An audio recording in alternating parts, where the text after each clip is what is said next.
7 years since my time with the group there. Obviously, right now is a tough time for all of us since we can't be with each other in person, but it also allows for an opportunity for me to be able to come back and visit the club. I want to thank you all for supporting me on my journey. When I did come to the club, it was at the very beginning of my speaking journey. A few months after I came to the club, I actually took my first international speaking trip to Kenya and helped start a Little People organization there. And then it continued to grow into the role I have now, working for a disability inclusion organization. So I'll go to the next slide. I know some of you may have not seen me before and others may have, so I'm just going to give a little background about my story. Born and raised in Weymouth, Massachusetts, proud of that identity. My parents, dad, who's on the phone today, really wanted to make sure that I had a life that was similar to all of my average height family members, friends, and people within the community, and thankful for the town for supporting me as I participated in sports alongside my average height peers. Even though I may have been a little bit slower than them, I always had the support from the community. And one of the biggest things that was important from early on is making sure that I stayed in the same school system, which was another great reason to stay in Weymouth throughout my childhood. They really predict that bullying could happen more often when families move around to different towns when you have a child, especially with someone with a physical difference in your household. So the community was able to support me throughout my education. I did have a friend who was in my class from preschool to 7th grade to kind of be an ally, and I had other friends throughout the years.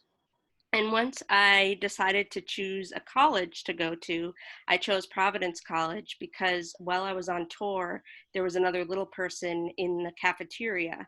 And I thought, because there's another little person, at least this community has been exposed to one other little person.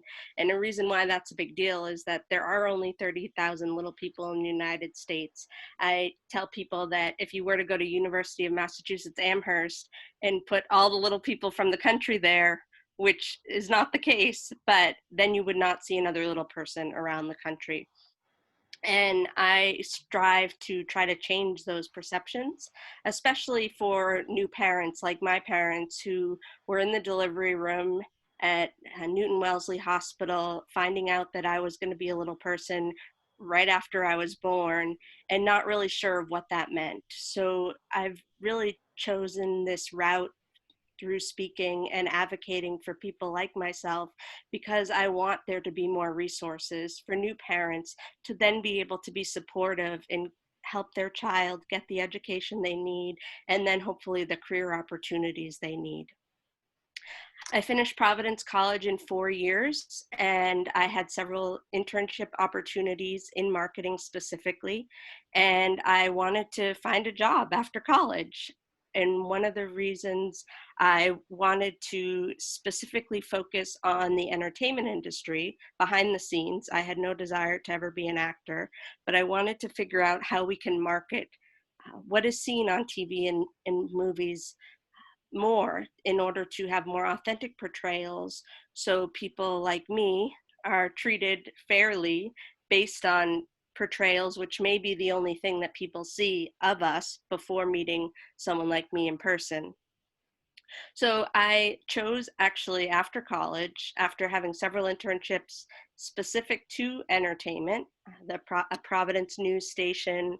I helped casting on the movie Underdog that was filming in Providence, Rhode Island during the summer of 2006, and some advertising opportunities related to the entertainment industry. I had a bunch of experience under my belt, moved across the country from Weymouth, when I grew up and knew, to Los Angeles, California. A reason, in addition to moving out to Los Angeles, I had gotten engaged with this organization called Little People of America while I was in college. And it was the first time in my life where I was around people who had similar lived experiences from me. But unfortunately, they weren't very close to me, those people who I became close with. And I had the support and community of friends who lived in Los Angeles at the time. And that was another driving force that encouraged me to take the leap and go out there. Dad and mom said, if you want to go out to Los Angeles, you need to be able to have a job and a place to live, and we'll support you after you have those things set up. And that made sense. That's a big leap to make. And I moved out to California once those two opportunities existed. And the minute I got to California, even after my parents were still there, willing to support me because they knew I had that job opportunity, the job fell through that I was supposed to do. And I had to figure out how to start from scratch and find a job in order to be able to stay in Los Angeles. I ended up sending out 1,000 resumes and went on 100 interviews throughout the course of 6 months. Many phone calls from home saying, "Are you ready to come home yet? We're here to support you, but it's expensive living out in Los Angeles." And I kept persisting. I was like, I'm going to find this opportunity. Just give me a little bit more time. And after about 4 months of searching, I went through some temporary placement agencies. And I think those agencies are very beneficial because they support you as you're trying to transition into the workforce, and someone can advocate on behalf of you instead of dealing with that stigma at the interview at some of these employers. So I was able to show up at a job and just start working. I started with a month at the Hallmark Channel in the marketing department, and then there was a little bit of a gap, and about 2 weeks after the new year in 2007, I got a call from the leading talent agency called Creative Artists Agency. I ended up being a temporary employee there for 7 months. So it still took a lot of advocating and fighting to get that full-time employment opportunity that allowed for benefits and for me to feel confident about my decision to move to Los Angeles. And once we got to the 7-month point, I had to, with the help and support of my family, I had to stand up for myself and say, it's about time I get made permanent, or I'm going to have to find other opportunities. I didn't know what those other opportunities were going to be yet, and I had the fear of looking for new opportunities because of what had happened to get that first job in the first place. But fortunately, that allowed me to make my case and become a permanent employee. I was there in the entertainment marketing department and then the comedy touring department for 5 years. So basically just supporting the agents that I would work for in anything that the clients may want. So entertainment marketing was specific to corporate clients who wanted exposure to the entertainment industry. Like Harley Davidson, we would try to find magazines where people were riding motorcycles that weren't Harley Davidson and convince them to ride them. Or eBay, the theme of winning. So try to find different stories about winning and get people excited about winning on bids on eBay. Or Coca-Cola or Moet Champagne, where we would integrate the product into movie and TV scripts, or also make them sponsors of big award shows. And then once I transitioned to comedy touring, it was booking comedians for comedy shows around the country and even around the world in festivals. And then I would go out and gain an eye for talent by going out to 4 or 5 shows a night, in order to then recommend more potential clients for the agents I was working for. And about 4.5 years in at the agency, I finally felt like it was time that I could express what I was passionate about. I knew I had to fight to just get a job in the first place, and I didn't want to speak out of line at first and talk about what I was passionate about. And I ended up having a conversation with one of the partners of the agency. He told me that he had a father who lived with him for 8 years before he passed away, and he had no legs. I think it was due to an illness. And that really frustrated me, that he had that story inside of him and inside of his family story and did not tell it. And he represented a lot of big clients like George Clooney, Robert Redford, a lot of well-known people who could then create movies about this story that's a powerful story and that we need to see more of. And I was able to get the space within the agency, they had a theater, to put together a panel discussion. And I brought people from outside the agency who were in front of the camera and behind the scenes who happen to have disabilities to share their experience and how we can move forward and create more authentic portrayals. And from that, I was able to create a Facebook and Twitter page called Disability in Media, where to this day I continue to share positive stories that people with disabilities are part of, that can influence other people who may feel like they have no one to relate to. And that was back in 2011, before I ended up switching to work at CBS Television Studios. I was there for about a year. I was recruited from going out to different comedy shows. And I learned in that environment that a lot of change has the potential to happen, but casting directors are so fearful of what the writers and producers are thinking about when they write on the page and say, this person is described as this. So they don't think of a person with a disability being a doctor or an engineer. And these are things that people with disabilities could do, but they're just not able to see things. And they always say, if you can see it, you can be it. And got frustrated after about a year, not really being able to push the needle forward after having the fire from being passionate about this change. And I made a big decision to move back from Los Angeles back to Boston, to Weymouth at home. And I was there for about a year and a half during the time that I was able to build a speaking business. I first started at my sister's school. She was working at Abigail Adams at the time, and she said that her students wanted to meet me. And I thought, okay, like, what's so special about them wanting to meet me? But then I thought about it and I thought, you know what, why don't I go and share my story and see how it resonates with them? And then that encouraged me to start reaching out to different clubs. And one of the things that really clicked was talking to parents of little people, and they specifically were afraid of the transition that their child may have to go through, especially if the family's forced to move to a different community. So it may be that they're moving from one town to another and they just can't help it because of a job. It was making sure the school environment was going to be prepared for that person with the physical difference, and going out there and sharing my story, allowing them to ask any question they want, and then hopefully that takes off some of the burden that that child transitioning may feel. And then that led to the opportunity to go to Kenya, speak on behalf of an organization there. And once I got back from Kenya, I started thinking a lot about, okay, I love speaking, love sharing my story. I always wanted to be a part of what I do, but I need to figure out how to get back on my feet, because I was living at home for a year and a half, had the unconditional love and support of my family, but I was getting in my own way because I wanted to be doing more. And that's when I was offered a job at the Entertainment Actors Union, SAG-AFTRA, in New York City. And that was through networking that I did way back in 2011 when I had that panel discussion. So I decided to move to New York City, and I was there for about 3.5 years working in the diversity department, where we would advocate on behalf of actors from all different backgrounds. And specifically, the Performers with Disabilities Committee was something that was closer to my lived experience and where I really wanted to make some of the change, or help them make some of the change.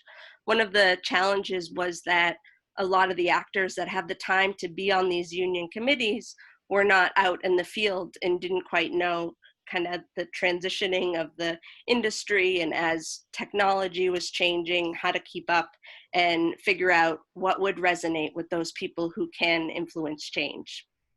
And there were several meetings that were required in the contracts where producers would have to get together with the Performers with Disabilities Committee to have conversations about being more inclusive, but no one was fully on board because everyone's always focused on box office numbers, and they're worried about liability and accommodations that may be required.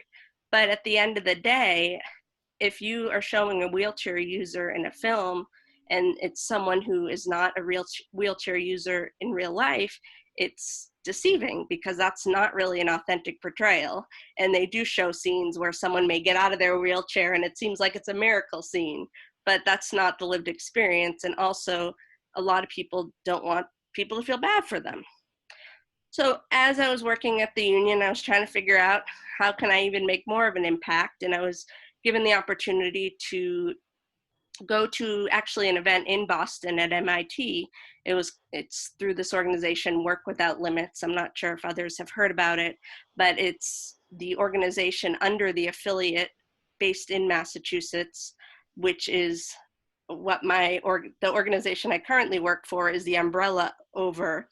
And they had this group that came together of all different employers in Massachusetts who are working to be more inclusive and hire more people with disabilities. And at that time, I was able to meet someone who's now one of my coworkers, and she encouraged me to learn more about the organization. It was a 4-year friendship that led to this opportunity. And I attended a conference in Orlando, which was in August of 2017. And it was with 2,000 people from corporate America. And I learned that corporate America is willing and able to make change faster than the entertainment industry. And there were people there who were sharing their disability story, whether it's invisible or physical, and they wanted to learn from each other. One of the biggest organizations that supports the organization I currently work for is called Microsoft, which a lot of you have heard of. And one of the benefits of Microsoft is that Satya Nadella, the CEO, is open about talking about his child with a disability. And that really is what can lead to more change in the future. So Disability In is the name of the organization that I currently work for. It used to be called United States Business Leadership Network, but we wanted to change the name in July 2018 because we needed to strengthen the word disability. And I think people often are fearful of the word disability because they think it's something that is wrong with you. But it's not necessarily that case. It's really how you view it. And I want to just kind of lead into the next slide where disability is defined. So there are probably even people here in this meeting who may relate to some of the disability examples on the right side. So 75% of disabilities are non-apparent. And we need more people with non-apparent disabilities to open up about their disability, because that's when we can move the needle forward, because there are only so many people with physical disabilities who can't hide it. And it's getting more people to share their story and understand that it doesn't necessarily mean it's a bad thing. And you can be part of a big family that's passionate about changing how people see us. And then these are resources that have been helpful as I've been in my current role that I think could be helpful to people here, where it's organizations that are already on board, big corporations on board with hiring people with disabilities. They put their job opportunities out there. We don't feel like it needs to be disability specific. We just want to recognize those companies who are known to be more inclusive than others. And then we have shared best practices on self-ID and what these corporations are doing. I currently manage an index, and I've been doing it since I started with the organization in November of 2017.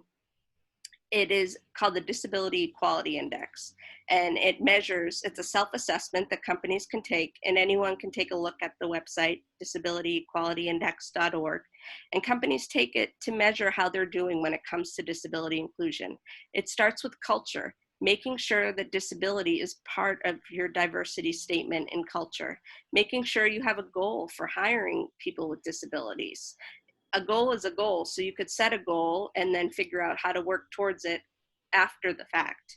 And then leadership talks about making sure that executives are open about sharing whether or not they're an ally or a person with a disability themselves.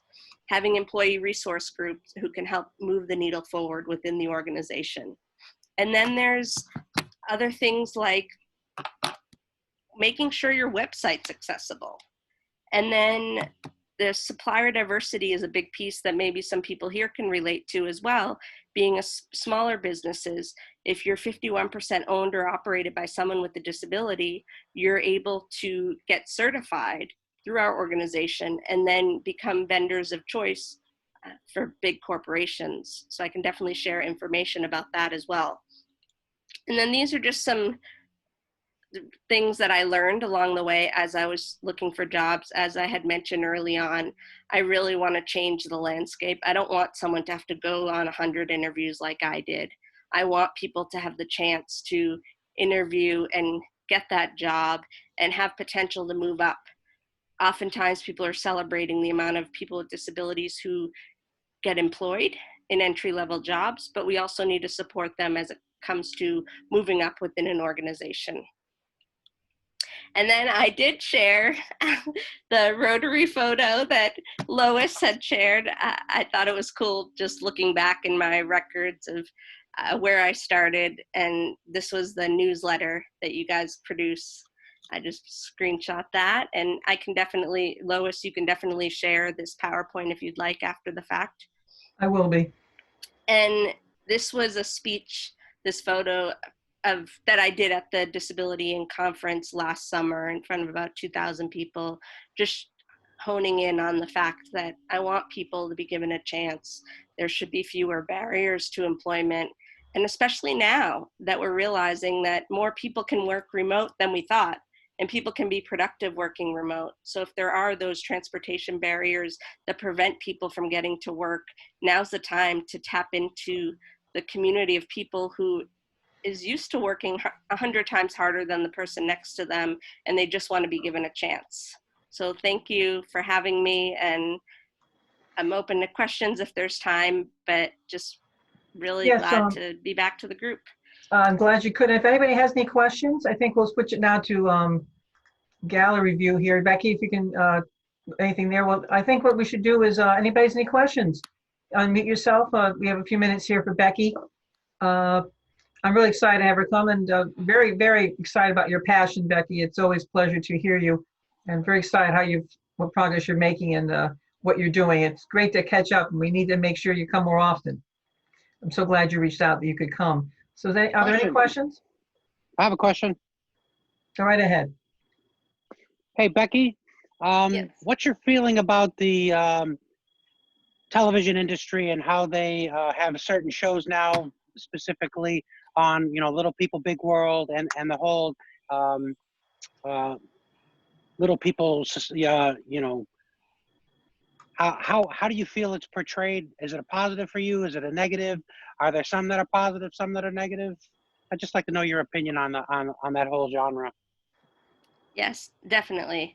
I think the one negative about reality TV is there's a lot of it out there, and there are some good and bad. I really think that Little People, Big World, when it started long ago, it built a lot of awareness around our community.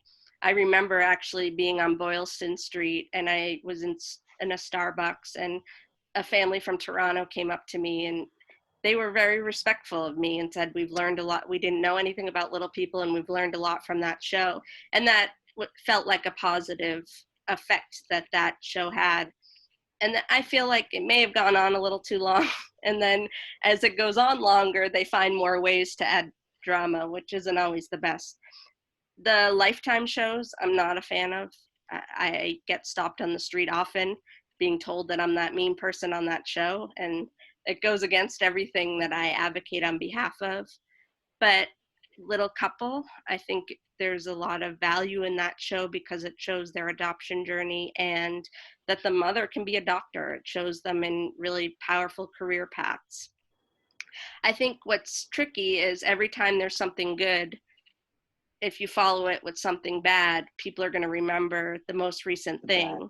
And if people are only seeing us in those arenas, then you don't really see the full story. So I try to tell people that if you see one little person, you see one little person.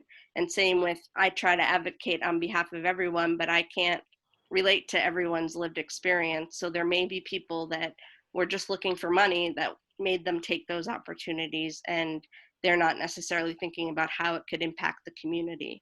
But then someone like Peter Dinklage has made a lot of impact, and he early on had to turn down a lot of roles that could have been a lot of money, but he knew that it would have a negative impact on his career eventually and the community. And I think it's up to each person to make those decisions, but it would be nice to see more just straight to the point, maybe more documentary type stories where you're not making people's stories up along the way. Well, Becky, thank you very, very much. I really appreciate your passion. I'm so glad you had the time to come to us tonight. We're very grateful, and I'm going to make sure we share the PowerPoint. I'm going to stop the recording in another here. I will email it to you as soon as I can. I will email the recording to you. The meeting will continue now, folks, with business. And Becky, you're welcome to stay, and we're going to do some business stuff now. You're welcome to stay. Thank you. Thank you.